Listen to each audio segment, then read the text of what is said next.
l'histoire de Donna Fleur et de ses deux maris.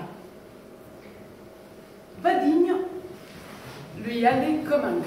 Le docteur, lui, était une vraie crème. Au début de l'histoire, Donna Fleur, comme toutes les femmes respectables, avait un seul mari.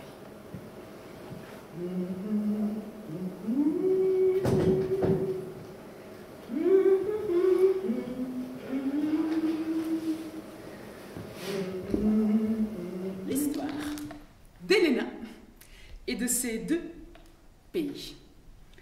L'Italie, où depuis quelques années tout risque fort de partir en fumée, et la France, tout particulièrement sa ville lumière.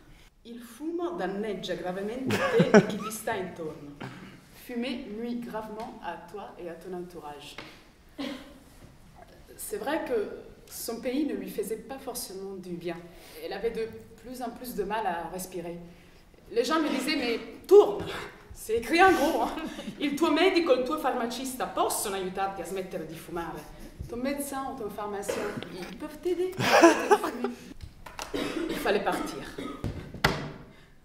Encore jeune, Elena se retrouva toute petite dans cette immense ville froide, désormais morte à la vie. Les jours passent. Les semaines passent, les mois passent. Le souvenir de Vadigne ne s'estompait pas. Seulement, Donna Fleur se mit à rêver d'homme.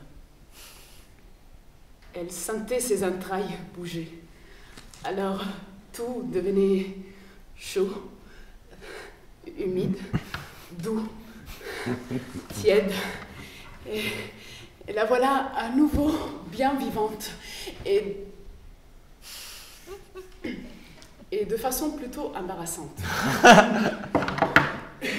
Pour sauver son honneur de femme, et pour ne pas sombrer dans l'hystérie, Donna Fleur décida de chercher un deuxième mari. Pour sauver sa santé mentale et pour ne pas sombrer dans l'exil, Elena décida d'épouser son deuxième pays. Tour Eiffel et love. Love. J'ai été conçue à Paris. C'est vrai. C'était un signe. Et c'est vrai que Elena connaissait de mieux en mieux la ville. L'Arc de Triomphe. Elena, elle parlait de mieux en mieux français.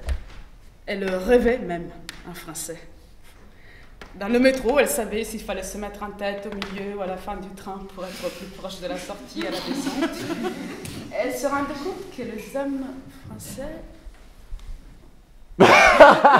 n'étaient pas si efféminés qu'on le disait.